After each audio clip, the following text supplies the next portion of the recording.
তার মানে বিএনপি বড় দল, এটা তো জনগণের অপরাধ। তারা বড় বড় সন্ত্রাস করবে, আপনার একে অপরকে আপনার দলের ভিতরে শতাধিক খুন করে ফেলবে 14-15 মাসের ভিতরে। তারপর আপনার সব জায়গায় আপনার অনিয়ন্ত্রণ, এবং তাদের শুধুমাত্র ক্ষমতা দরকার দলটাকে কন্ট্রোল করার জন্য, এত বড় দল। আচ্ছা, একটু আলাউদ্দিন মোহাম্মদ, আপনাকে সময় দেব, একটু হাসানাত আলীকে একটু শুনি। তোমার কথার মধ্যে একটা কথা শুনে অত্যন্ত বাজে কথা বলেছো, আমি তোমার কথা শুনেছি। সরকার তো বিএনপি সরকার নয়। আমার কথা, এই চাঁদাবাজদেরকে আইনের আওতায় এনে বিচার করতে বাধা কোথায় ছিল? দেখেন, নির্বাচনটা হোক, আমরা চাই। বাংলাদেশে যদি এই মুহূর্তে নির্বাচন না হয়, বাংলাদেশে যে কি হবে আমরা নিজেরাও বলতে পারবো না। যে কোনো মূল্যে আমাদের একটা সুন্দর নির্বাচন হওয়া উচিত। আমাদের গ্রামে গঞ্জে একটা কথা আছে যে বাকিওয়ালা নগদওয়ালাকে ধমকায়, মানে যে বাকি খেয়েছে সে সবসময় নগদওয়ালাকে ধমকের উপর রাখে আর কি।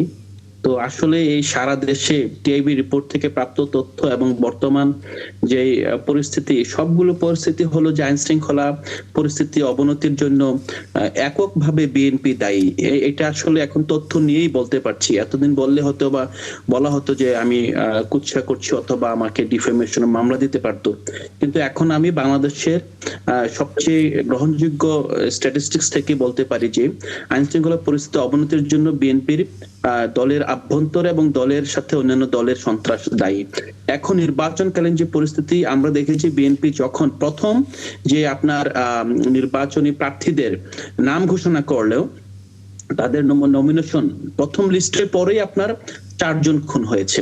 হ্যাঁ, এবং বিভিন্ন জায়গায় আপনার রাস্তা অবরোধ করে রাখা হয়েছে। মনে হচ্ছে যে বিএনপির দলের ভিতরে কে কাকে মনোনয়ন দিবে, কিভাবে দিবে, এটা দায় হয়তো ওখানকার সাধারণ জনগণের।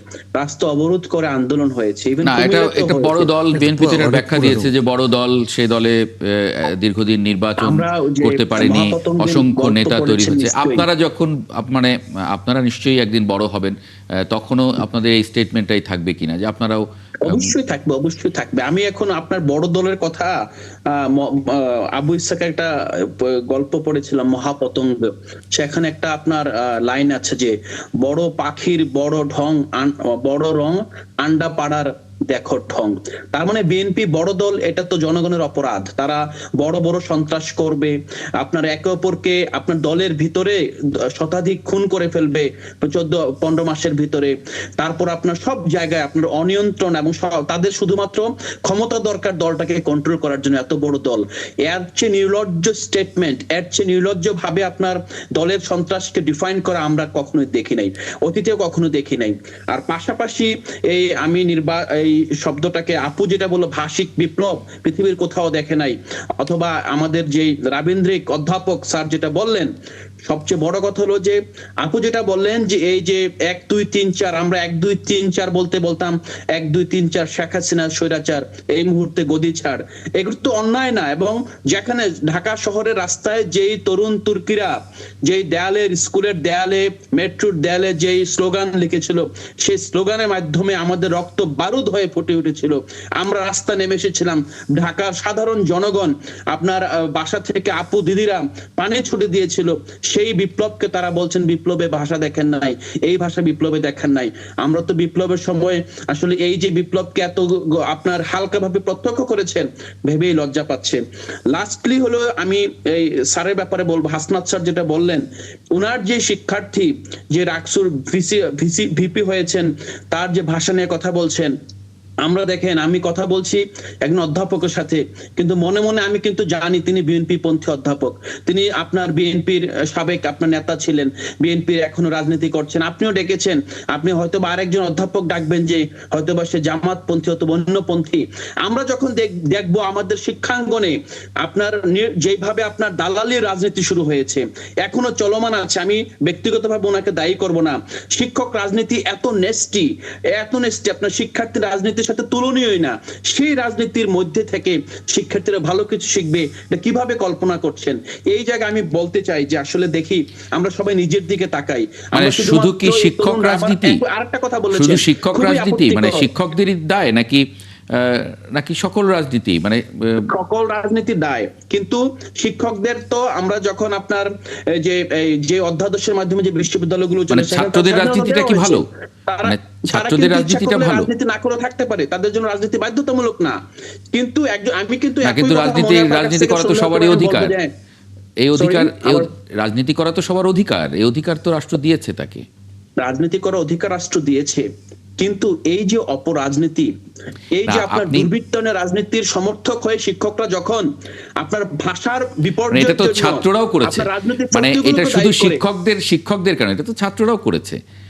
আমি তো শিক্ষকদের কাছ থেকে এটা শুনছি, এই সারমন তো শিক্ষকের মানায় না, যিনি এখনো দলীয় আপনার মতবাদের বাইরে এসে অধ্যাপক পরিচয়টাকে প্রদান করতে পারেন নাই। তাহলে আমি তার কাছ থেকে কিভাবে আপনি ভাষিক বিপ্লব কিংবা আপনার ভাষার বিপর্যয় কথা শুনবো? তাহলে একজন ছাত্রের তো তাহলে তার তো শিক্ষা নেওয়াটা তার প্রধান কাজ, সে কেন তাহলে রাজনীতিতে যুক্ত হচ্ছে?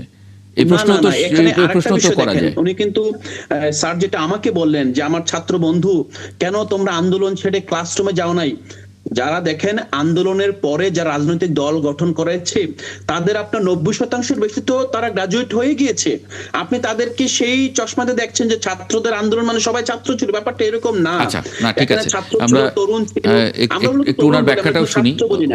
অধ্যাপক হাসানাত আলী, ওনার ব্যাখ্যাটাও একটু শুনি। অধ্যাপক হাসানাত আলী, দেখেন আমি একটু বলি, আমার ছাত্র বন্ধু যে ভাষায় কথা বলেছে এই ভাষায় জবাব দেওয়ার কোনো রুচি আমার নেই, কারণ মানুষ ভদ্রতা শেখে তার পরিবার থেকে। আমি আমার ভদ্রতা শিখেছি পরিবার থেকে। রাজশাহী বিশ্ববিদ্যালয়ের 73-এর অধ্যাদেশে আমার রাজনীতি করার অধিকার আমাকে সংবিধান দিয়েছে, আমাকে রাষ্ট্র দিয়েছে। আমি রাজনীতিকে ডিফেন্ড করিনি, আমি শুধু এইটুকু বলেছি আমার সন্তানের মুখে আমি এই কুরুচিপূর্ণ শব্দ শুনতে অভ্যস্ত নই, শুনতে চাইনি। আর উনি যে কথা বললেন আজকে, আমার বক্তব্য একটু শেষ করতে দেন, একটু প্লিজ ইন্টারাপ্ট করবেন না। উনি আজকে খারাপ লাগছে, কিন্তু যখন এই ছাত্র বন্ধুদের থাকার জায়গা ছিল না, খাবার জায়গা ছিল না, তারপরে যখন তাদেরকে প্রোটেকশন রাজশাহী বিশ্ববিদ্যালয়ের মতিহার চত্বরে দেওয়া লাগছে, তখন গুগল সার্চ করলে আলাউদ্দিনের চেয়ে বেশি আমাকে দেখা যাবে। আমি দয়া করবো আলাউদ্দিনকে গুগল সার্চ করে আমার নামটা সার্চ দিয়ে একটু দেখার জন্য, যে আমরা সেই দিন রাজনৈতিক সমস্যা হলো না, আজকে সত্য কথা বলার জন্য রাজনৈতিক সমস্যাটা হবে কেন? আমি নতুন বন্দোবস্তের কথা আপনাকে বলি, আমাকে একটু সময় দেন। যে আজকে নতুন বন্দোবস্তের বাংলাদেশের কথা, জুলাই সনদের কথা আমরা বললাম, জুলাই সনদে ছাত্র বন্ধুরা কি স্বাক্ষর করেছে? আজকে হার পক্ষে নির্বাচন করতেছেন, হ্যাঁ না হবে সেখানেই তো স্বাক্ষর করেননি। এই যে স্ববিরোধিতা, আরেকটি দল আজকে জুলাই সনদের পক্ষে কি হলো, হ্যাঁ প্রচার করে বেড়াচ্ছেন গাড়ি চড়ে চড়ে চড়ে। ভালো কথা, আমরাও অপপ্রচার। আমরা এখানে আচ্ছা, না একটু আলাউদ্দিন মোহাম্মদ, আপনাকে সময় দেব একটু হাসানাত আলীকে একটু শুনি। তোমার কথার মধ্যে একটা কথা শুনে অত্যন্ত বাজে কথা বলেছো, আমি তোমার কথা শুনেছি। আমার বক্তব্য হলো যে আরেকটি দল তারা জুলাই সনদে স্বাক্ষর করেছে, সেই স্বাক্ষর করার পরে 5% নারী সংসদ সদস্য মনোনয়ন দেবে, একজনও দেননি। সেটা নিয়ে আলাউদ্দিনের মুখে কোনো কথা ওঠে না, কোনো কথা ওঠে না। আমি তো এখানে দলের কিছু নয়, বিএনপি চাঁদাবাজি করেছে, সরকার তো বিএনপির সরকার নয়। আমার কথা, এই চাঁদাবাজদেরকে আইনের আওতায় এনে বিচার করতে বাধা কোথায় ছিল? এই বিচার আমিও চাই, এই বিচার আমি যাবো না কেন, অবশ্যই আমি চাই। কিন্তু আমার প্রশ্নের জায়গা হলো যে একজন শিক্ষক তার ছাত্রের মুখ থেকে যে ছাত্রটি কুরুচিপূর্ণ ভাষাকে সমর্থন করে, 1 2 3 যাক 3 4 শেখ হাসিনা নিপাত যাক, মুনিয়াপা এই কথা বুঝাতে চাননি। মুনিয়াপা অন্যটা বুঝাতে চেয়েছেন মুনিয়াপা। তাহলে সেই শব্দটি যখন আমার ঢাকা বিশ্ববিদ্যালয়ের প্রাচ্যের অক্সফোর্ডকে তো মনিয়াপা যে ঢাকা বিশ্ববিদ্যালয়ের ছাত্র, যে মতিহারের সবুজ চন্দ্রের জোয়াচারেরা ছাত্রদের জীবন রক্ষা করার জন্য রক্ত দিয়েছেন, আমরা 24-এ ছাত্রদেরকে রক্ষা করার জন্য ঢাল হয়ে থেকেছি। আমি আলাউদ্দিনকে বলবো গুগলটা সার্চ দেয় হাসনাতকে দেখার জন্য। হাসনাত তার দলীয় রাজনীতি করে না, হাসনাত তার সত্যটাকে সত্যটা বলে, মিথ্যাটাকে মিথ্যা বলে। এটা আলাউদ্দিনের বিপক্ষে গেলে এটা তো কিছু করার নেই আমাদের। আমরা চাই ছাত্ররা সত্য কথাগুলো বলুক। কেন রাকসুর একজন নির্বাচিত জিএস সে এমন শব্দ উচ্চারণ করবে ওই শাহবাগে, যে শব্দ আমি আমার মায়ের সামনে বলতে পারি না, যে শব্দ আমার মেয়ের সামনে বলতে পারি না, যে শব্দ আমার বোনের সামনে বলতে পারি না, যে শব্দ আমার ক্লাসরুমে বলতে পারি না, সেই শব্দকে যে আলাউদ্দিনরা সমর্থন করে। আমার শুধু শেষ ওই একটাই কথা বলা হয় যে ভদ্রতা কিন্তু পরিবার থেকে শিক্ষা হয়। ধন্যবাদ আপনাদের।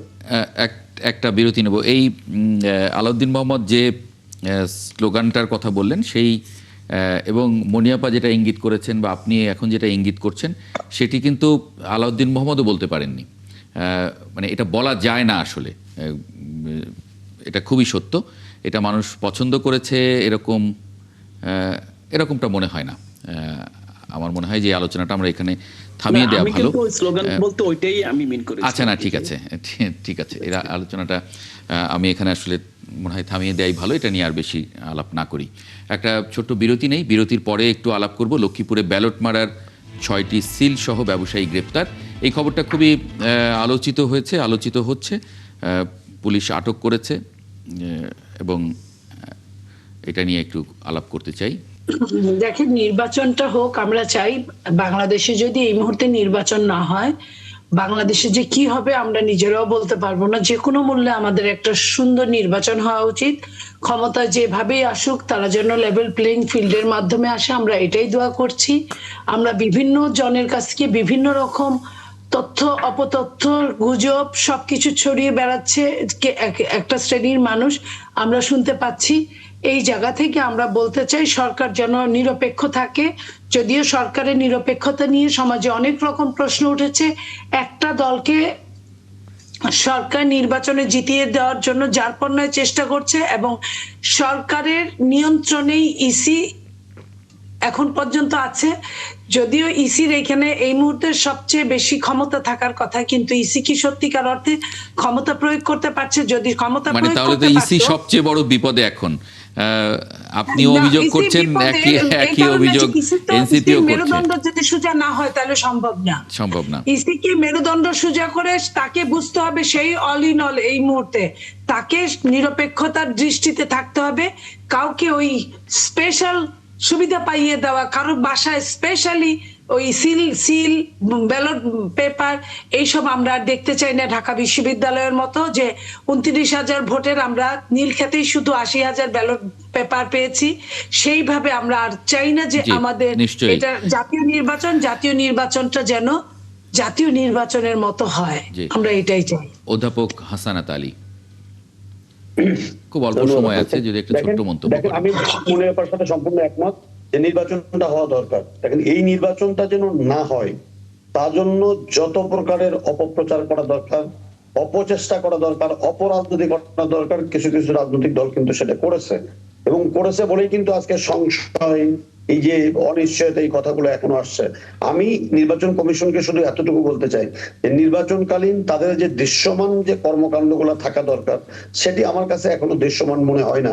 এই যে শব্দ চয়নের যে কথা বা বিভিন্ন জায়গায় যে মানুষকে হুমকি দেওয়া, ব্যালট বাক্স পাওয়া, ব্যালট পেপার পাওয়া, সিল মারা, তাদেরকে আইনের আওতায় আনা যাচ্ছে না কেন? না, আইনের আওতায় তো এসেছে পুলিশ, তো পুলিশ এর মধ্যে একজনকে গ্রেফতার করেছে। নির্বাচন কমিশনের দৃশ্যমান কর্মকাণ্ড মানুষ দেখতে চায় সুষ্ঠু নির্বাচনের জন্য।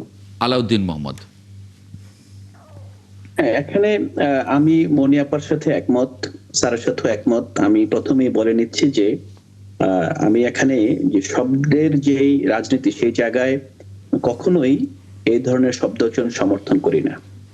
পাশাপাশি একই সাথে আমি যেটা প্রতিবাদ জানিয়েছিলাম সেটা হলো যে নয়া বন্দোবস্ত, নতুন রাজনৈতিক সংস্কৃতির কে যেভাবে কটাক্ষ করা এবং এই শব্দ হয়তোবা মানে একজন যে কেউ, ছাত্রদের যে কেউ কোথাও কোনো অন্যায় করলে নয়া বন্দোবস্তকে প্রশ্নবিদ্ধ করা, গণঅভ্যুত্থানের পরে বাস্তবতাকে প্রশ্নবিদ্ধ করা, এটা এই বিষয়টাকে আমি প্রথমেই প্রতিবাদ জানিয়েছি এবং ব্যক্তিগতভাবেও হাসনাত স্যারের প্রতি আমার ব্যক্তিগতভাবে ওনার প্রতি কোনো বিষাদজ্ঞান নেই। এবং আমি যেটা বলেছি শিক্ষক রাজনীতি, এই রাজনীতির সামগ্রিক ভাবে বলেছি। মোটা দাগে আমাদের নতুন রাজনৈতিক সংস্কৃতি প্রয়োজন, এটা একই সাথে জাতীয় রাজনীতিতে প্রয়োজন, বিশ্ববিদ্যালয়গুলোতে প্রয়োজন এবং পেশাজীবী সংগঠনগুলোতে প্রয়োজন। আর নির্বাচনের প্রশ্ন আমি যেটা বলতে পারি সেটা হলো যে মনিয়াপ্পা যেটা বলেছেন আমি পুরোপুরি একমত। সরকার লন্ডন বৈঠকের পর থেকেই একটি নির্দিষ্ট দলের দিকে হেলে পড়েছে এবং তারপর থেকেই সরকার মূলত পরিচালিত হচ্ছে একটি নির্দিষ্ট দল দ্বারা। আমি মনিয়াপ্পার সাথে পুরোপুরি একমত এবং আমি চাই যে এই ট্যাগ থেকে সরকার বের হয়ে আসুক এবং সবার সরকার হয়ে উঠুক। অনেক ধন্যবাদ। যে আগামী এক সপ্তাহ আছে, এক সপ্তাহ সময়টা খুবই গুরুত্বপূর্ণ। এই সময়টায় আমাদেরকে অবশ্যই বাংলাদেশকে এগিয়ে নিয়ে যাওয়ার জন্য সবাইকে ধারণ করে এগিয়ে যেতে হবে। অনেক ধন্যবাদ। অতীতের মতো নির্মূল রাজনীতি এখানে না হোক, সেটাই আমরা চাই।